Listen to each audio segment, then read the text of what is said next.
ya nos saltamos muchos de oírlo, que es el tema de la globalización. La globalización es un planteamiento que se quiere construir sobre un cascarón opaco y vacío de Estado-nación, de supuestos países libres y soberanos y autodeterminados. Digo falso, porque no es así.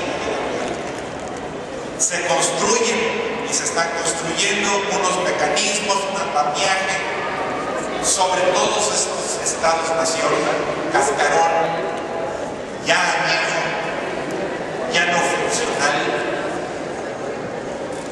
y se construye todo un planteamiento y discurso de una revolución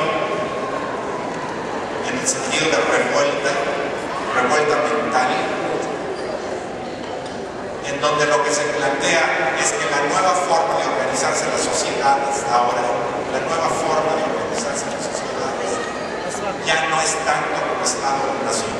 Deben seguir, pero deben seguir como fórmulas administradoras de un proyecto que ya no se construye desde ese país soberano, sino que se construye desde otras perspectivas, desde grandes compañías comerciales, grandes firmas financieras, grandes firmas de productos culturales, que son las que ahora están planteando cuáles son las necesidades que debemos tener. Ni siquiera nosotros las tenemos. Ellos dicen qué necesidades tenemos y qué soluciones debemos dar a esas necesidades. Entonces, repensar, resignificar, si queremos vivir en independencia con estos cierros, si queremos vivir en independencia y hacer una revolución mental, porque las únicas y verdaderas revoluciones coincido, son las mentales, son las que pasan en nuestra cabeza, son las verdaderas revoluciones. Si queremos seguir siendo un país independiente y con una revolución resignificada, un remix de independencia y de revolución, tenemos que, ahora sí, que repensar muchísimas cosas. ¿Qué significa para nosotros que no vivimos en 1810, vivimos en 1910? ¿Qué significa del 2010 en adelante, como ciudadanos de este país y como ciudadanos del mundo? Ahí está, aquí está la nueva revolución. Como ciudadanos del mundo, ¿cuál es el significado que debemos construir de adelante de lo que es vivir en independencia y de lo que es recoger la razón de ser de una auténtica revolución, de un auténtico cambio de evolución, es decir, un cambio de evolución de paradigmas en relación a cuál es la razón de ser de vivir nosotros juntos, en aquí, en ahora, en esta vez. Gracias.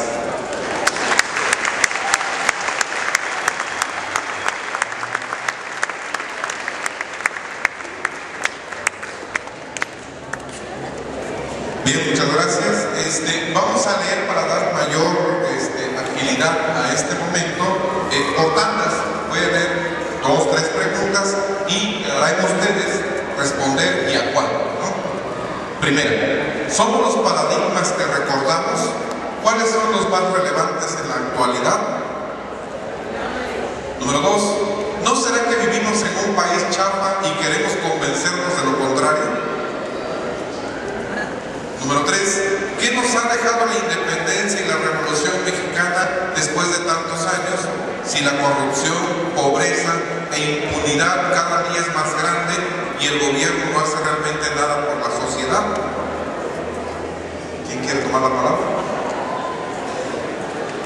Bueno, pues son temas precisamente para reflexionar de lo que varios de nosotros nos planteamos. Uno de los problemas más, o una de las cuestiones más interesantes para esbozar una respuesta a estas preguntas sería no solo lo primero que planteamos, la historia para qué, sino la historia para quién. Es decir, hay muchas historias y lo más interesante de todo es que todas son verdaderas. Si le preguntamos a un tal Porfirio Díaz, si pudiéramos hacer una entrevista imaginaria con Porfirio Díaz y le preguntáramos qué piensa de eso que llamamos Revolución Mexicana, para él fue una tragedia. Ahí se acabó la oportunidad de México de progresar. Fue algo oscurísimo y te lo puede demostrar con datos, fechas, hechos, todo. Sin embargo, si le preguntamos lo mismo a nuestro querido Emiliano Zapata, ¿qué le parece? La misma pregunta a Zapata. Zapata va a decir otra cosa. No fue el movimiento de liberación. ¿Qué queríamos? Recuperar nuestra dignidad y nuestro patrimonio, los territorios. Queríamos acabar con las haciendas. Y hasta la fecha, las haciendas no se han vuelto a levantar en Veracruz. Y te lo puede demostrar igual con datos, hechos y demás. Lo que pasa es que hay muchas historias y todas son ciertas. La historia tiene un alto contenido político. ¿De qué lado estamos? ¿Qué historia queremos? ¿De qué lado de la historia estamos? Ese es el esbozo de respuesta. ¿Qué legado nos dejó la independencia y la revolución? ¿Para quién o para qué? ¿Para quién sobre todo? Para nosotros, bueno, la historia nacional, una idea de nación, hoy cuestionada, pero hay que recapacitar qué es lo que faltó o quién la hizo y para qué. ¿Para qué se hizo la revolución de independencia? El himno nacional sí nos habla, pero también nos habla de se escribe en 1853 y fue producto de la guerra con Estados Unidos, 1848. Hoy, por ejemplo, no nos acordamos que una de las razones de ser de esta nación es nuestro vecino del norte. Es demasiado ambicioso, demasiado grande y demasiado abusivo, por decirlo con palabras más o menos decentes. Y esta es una cuestión que tenemos que tener presente. Lo peor de todo es que ahora nos dicen que somos sus primeros socios. ¿Será cierto? De alguna manera sí, si lo queremos ver de que ya estamos reconquistando Los Ángeles, por ejemplo. En fin.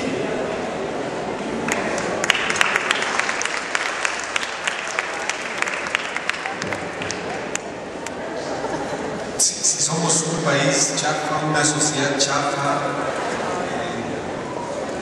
sí, depende cómo nos veamos.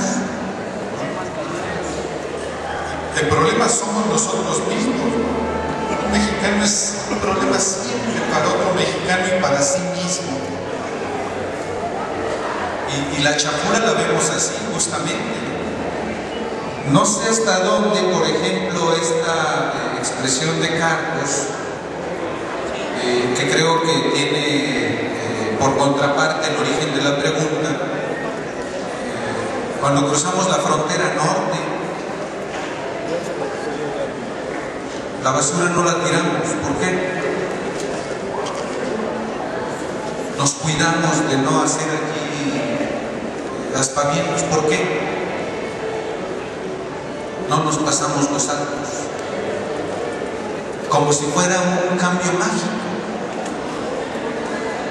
¿Por qué?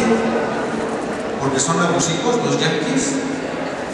Porque hasta en eso abusan de nuestra mente y la fijan para que hagamos eso. Yo creo que hay algo más. Porque todo lo que es el mexicano actual, dice Paz, puede reducirse a esto. El mexicano no quiere o no quiere ser el mismo. En muchos casos, este no querer manifiesta fantasmas como vestigios de realidades pasadas. Fantasmas